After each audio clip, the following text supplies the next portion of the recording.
Hola, hoy continuaremos con nuestras clases de estadística y probabilidades para la asignatura de matemática de tercero medio. Como recordaremos, la unidad de estadística la separamos en la parte de estadística y la parte de probabilidades. Hoy, si bien ya comenzamos con la parte de probabilidades, vamos a recordar algunos conceptos de estadística para prepararnos para la prueba de la próxima semana. Esto pues, el próximo jueves 1 de octubre, vamos a tener nuestra prueba de estadística, la cual corresponde a un 20% de la calificación final. Los contenidos de esta unidad, de esta prueba, va a corresponder a la unidad 3, la parte de estadística, en donde entran las medidas de dispersión, rango, desviación media, varianza, desviación estándar, coeficiente de variación y comparación de datos a partir de su dispersión. Es decir, a partir de los datos calculados anteriormente, con el rango, la desviación media, la varianza y la desviación estándar, etc., vamos a poder comparar muestras estadísticas y ver qué tan dispersa es una o la otra. Entonces, vamos a recordar todas las fórmulas que tenemos para esta unidad de estadística, recordando las más importantes, que son la moda, la mediana y la media o promedio, el rango, la desviación media, la varianza, la desviación estándar y el coeficiente de variación. Aquí tenemos absolutamente todas las fórmulas, recordando que podemos utilizar distintas fórmulas en el caso de los datos no agrupados, los casos agrupados y los datos agrupados en intervalos. Entonces, el objetivo de hoy es resolver problemas que requieran del cálculo y análisis de medidas de dispersión. Vamos a volver a realizar algunos ejercicios en donde tengamos que calcular las medidas de dispersión. En primer lugar, vamos a tener un pequeño ejercicio para recordar los tipos de estadígrafos que tenemos. Recordemos que los estadígrafos son aquellos elementos que nosotros utilizamos en estadística para calcular distintas cosas. Estos nos van mencionando distintas medidas que van calculando para cada muestra estadística. Es decir, nosotros vamos a poder utilizar estos estadígrafos para calcular y ver algunas características de nuestras muestras estadísticas. Algunas de ellas son las medidas de tendencia central, las de posición y las de dispersión. En esta unidad nosotros nos centramos en la tercera, en las medidas de dispersión. Sin embargo, las medidas de tendencia central nunca las dejamos de lado, y las medidas de posición las deberíamos conocer. Entonces, en primer lugar tenemos el coeficiente de variación, que es el último dato de las medidas de dispersión. Luego tenemos el cuartil y el decil, que nos indican la posición. El cuartil divide a la muestra en 4 zonas iguales, donde cada una de estas 4 partes me va a indicar el 25% de los elementos. Por ejemplo, si yo tengo los datos del 1 al 100, el segundo cuartil va a ser el cuartil que me indica el 50% de los datos. Por lo tanto, es una medida de posición. Al igual que el decil, la única diferencia entre el cuartil y el decil es que el cuartil separa los datos en 4, mientras que el decil los separa en 10. La desviación estándar y la desviación media, como dice su nombre, nos permiten ver la desviación, o bien la dispersión de una muestra. La desviación estándar nos indica lo común, mientras que la media nos indica la desviación en promedio que existe. Ambas son medidas de dispersión. Luego, la media o promedio es aquel estadígrafo que nosotros más comúnmente escuchamos. Es el promedio el que nos permite ver uno de los comportamientos más básicos de una muestra, y por lo tanto es una medida de tendencia central, pues nos indica la tendencia que va teniendo un promedio o una media de una muestra. Luego está la mediana, que en este caso vamos a tener que es la única que pertenece tanto a las medidas de tendencia central como a las de posición. ¿Por qué podríamos decir? Porque bien, es una medida de tendencia central, ya que nos indica el punto medio de la muestra. Es decir, yo las voy a ordenar de menor a mayor y voy a cortar justo en el medio para encontrar cuál es el dato que se encuentra justo a la mitad. Y por lo tanto, como me habla de una posición, también vamos a tener que es una medida de posición. La mediana es el único caso en donde va a pertenecer a más de un tipo de estadígrafo, es decir, el único que pertenece a las medidas de tendencia central y a las de posición. Luego está la moda, que vamos a tener que es el dato que más se repite. En este caso es una medida de tendencia central, simplemente porque nos indica la tendencia que va teniendo un grupo muestral, que es el dato que más se repite, el más común. Luego tenemos el percentil y el quintil, que al igual que el cuartil y el decil son medidas de posición. El percentil nos va a separar o organizar una muestra en 100 pedacitos iguales, con la misma cantidad de elementos, y el quintil lo va a separar en 5. Luego tenemos el rango, que es el valor que toma la diferencia entre el dato mayor y el dato menor, y lo que significa es que yo voy a restar estos dos valores para tener la mayor distancia posible que existen entre los datos, la mayor dispersión que existe. Por lo tanto, vamos a tener que es una medida de dispersión, ya que me indica qué tan separados pueden estar los datos. Finalmente, la varianza es un valor intermedio, pues no me indica mucho, sin embargo, es la que me permite calcular la desviación estándar. Por lo tanto, va a ser una herramienta de las medidas de dispersión. Y así es como se clasificarían estos datos, recordando que existen las tres grandes medidas, que son las de tendencia central, las de posición y las de dispersión. Luego vamos a tener un caso de estudio. Debido a la situación sanitaria, durante las celebraciones de fiestas patrias se fiscalizó a la familia Rojas. A continuación se presentan las temperaturas que registraron los miembros de la familia. Entonces, durante estas celebraciones de fiestas patrias, el día 18 de septiembre, lo que hicieron fue fiscalizar a esta familia para ver si estaban cumpliendo con las medidas sanitarias, es decir, que estuvieran las 5 personas en la casa. Como ellos fueron muy responsables, la madre, el padre y la hija no invitaron más que a la abuela y al tío para celebrar las fiestas patrias, y así cumplir con que no sea más de 5 personas. Aún así, les tomaron la temperatura para ver que no haya ningún caso particular, y se registraron los siguientes datos: que la madre marcó 36 grados, el padre 37,5, la hija 36,5, la abuela 36,5 y el tío 37 grados. Lo que me están pidiendo es calcular el promedio, la mediana y las desviaciones media y estándar de las temperaturas de la familia. En primer lugar vamos a calcular el promedio. El promedio, recordemos que es la medida de tendencia central, que lo que me hace es tomar cada uno de los valores, sumarlos y dividirlos equitativamente. O sea, vamos a calcular el valor que me representa a todos estos valores. En este caso vamos a tener que es 36 más 37,5 más 36,5 y así hasta sumar todos los datos, para luego dividirlo por el total, que en este caso serían 5, pues son 5 personas. Así es como el resultado me va a dar 183,5,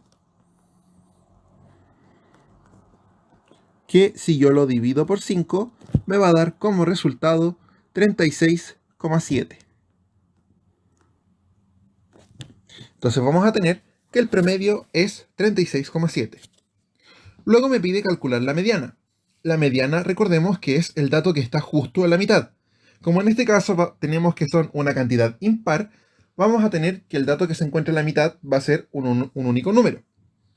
Entonces yo lo que voy a hacer es ordenar los datos de menor a mayor, teniendo primero el 36, luego el 36,5, luego el 36,5, luego el 37 y finalmente el 37,5.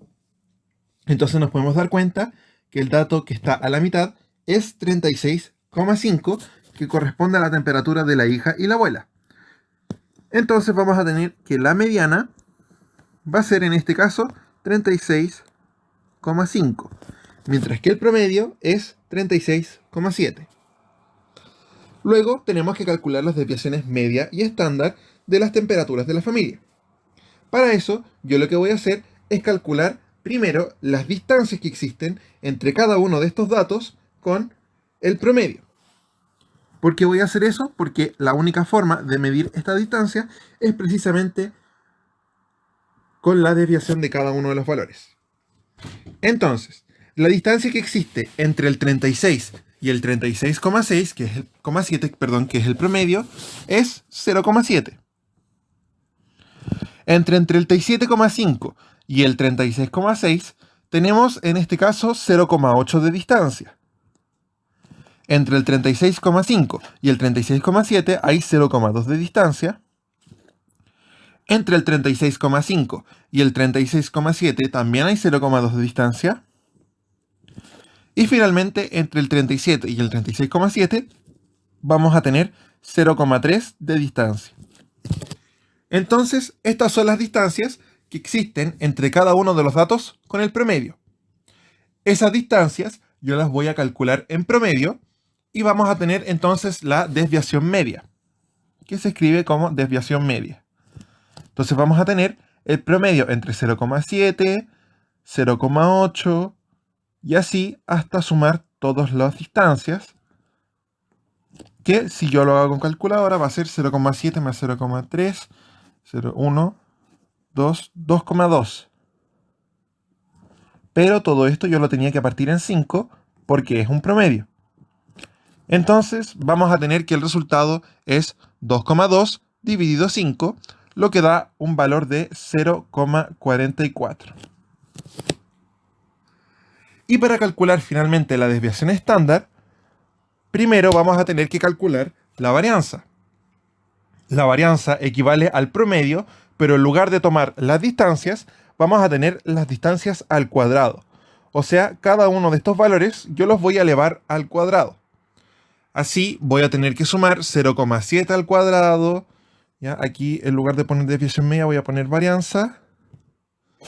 Vamos a tener que 0,7 al cuadrado más 0,8 al cuadrado y así hasta sumar el 0,3 al cuadrado. Y en este caso nos va a dar un valor de 1,3. Por lo tanto, la varianza va a ser igual a 1,3, pero dividido en 5. Cuando yo divida ese valor en 5, me va a dar 0,26. Y después, para calcular la desviación estándar, porque recordemos que la varianza es la desviación estándar al cuadrado, entonces la desviación estándar va a ser la raíz cuadrada de 0,26. Que si yo calculo ese resultado, me va a dar en este caso aproximadamente 0,51. Por lo tanto, la desviación estándar va a ser 0,51, mientras que la desviación media es 0,44. Entonces, a partir de la información anteriormente calculada, íbamos a tener que el promedio era 36,7, la mediana era 36,5, la desviación media era 0,44 y la desviación estándar era 0,51. Entonces, me dice que los fiscalizadores deben realizar un examen CPR si el 50% de la familia tiene una temperatura superior a 37 grados Celsius. ¿Se le debe aplicar el examen a las familias rojas? Entonces, en este caso, tendríamos dos opciones. Primero, tendríamos que buscar y ver cuántos de los familiares tienen sobre 37 grados Celsius. O bien, yo me puedo fijar en un único valor, que en este caso sería el 36,5. Entonces, si yo me fijo en la primera alternativa, vamos a tener que sobre 37 grados solo están el padre y el tío. Por lo tanto, serían 2 de 5. Y 2 de 5, la verdad es que equivalen a 0,4 o bien 40%. Así que la respuesta sería no. No se le debe aplicar el examen a la familia Rojas. Sin embargo, hay una forma mucho más sencilla que no implica contar. Y esta nos va a servir sobre todo si es que yo no quiero revisar todos y cada uno de los datos. Cuando nosotros tengamos, en lugar de 5 datos, podríamos tener muchos más. Entonces, en este caso, yo me voy a fijar en la mediana. ¿Por qué me voy a fijar en la mediana? Porque la mediana me va a separar todos mis datos ordenados de menor a mayor en la mitad. Quiere decir que la mediana es ese corte de ahí. Entonces, la mitad de los datos va a estar aquí y la otra mitad de los datos va a estar al otro lado. Mientras que el punto medio, que en este caso era 36,5, es el que me va a separar los datos, el mayor y el menor. Como la mitad se encuentra justo en 36,5, significa que el 50% de la familia tiene menos de 36,5 grados Celsius, mientras que el 50% va a tener más de 36,5 grados Celsius. Y este caso me podría servir en lugar de no tener que andar revisando cuántos familiares tienen sobre 37 grados Celsius. Por lo tanto, aquí la respuesta sigue siendo no. Luego, me está preguntando, entre la desviación media y la desviación estándar, ¿qué valor es mayor? Bueno, simplemente yo me voy a fijar en la desviación media y la desviación estándar. Vamos a tener que la desviación media en este caso era 0,44 y la desviación estándar era 0,51. Y nos podemos dar cuenta que obviamente la desviación estándar es un poco mayor. Esto quiere decir que en este caso la desviación estándar era un número más grande. ¿Pero por qué ocurre esto? Bueno, simplemente porque vamos a tener que la desviación estándar siempre va a ser un número mayor o igual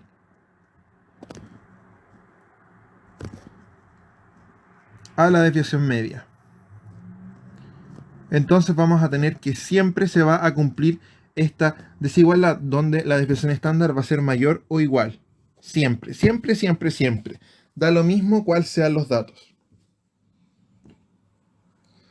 Finalmente me está preguntando que, por seguridad, se debe establecer cuarentena a una familia cuyo promedio de temperatura sea mayor a 37 grados Celsius y tenga un coeficiente de variación mayor a 6%.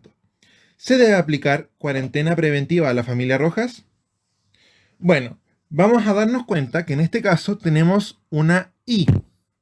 Eso quiere decir que vamos a tener que cumplir con estos dos casos, en que la temperatura sea mayor que 37 en promedio y que la variación sea mayor a 6%. Entonces, ya vamos a tener que no cumple una de estas condiciones porque el promedio, recordemos, que era 36,7. Entonces, como 36,7 es un número menor que 37, ya vamos a tener que no deben. ¿Pero qué ocurriría si es que tuvieran más de 37 grados en promedio? Bueno, tendríamos que calcular el coeficiente de variación. ¿Y cómo se calculaba el coeficiente de variación? Bueno, simplemente nosotros tenemos que calcular el valor de la desviación estándar partido el promedio. Entonces, en este caso sería 0,44, no, perdón, 0,51. Mucho ojo, no confundirse con la desviación media. Y partirlo en el promedio, que en este caso era 36,7. Entonces vamos a tener que el coeficiente de variación era, con calculadora, 36,7, 0,1 aproximadamente. Esto es 0,01. Por lo tanto, es aproximadamente 1%. Lo que significa que, lógicamente, esta familia no se tiene que ir a cuarentena, pues tiene una temperatura menor a 37 grados Celsius y además tiene una variación menor al 1%.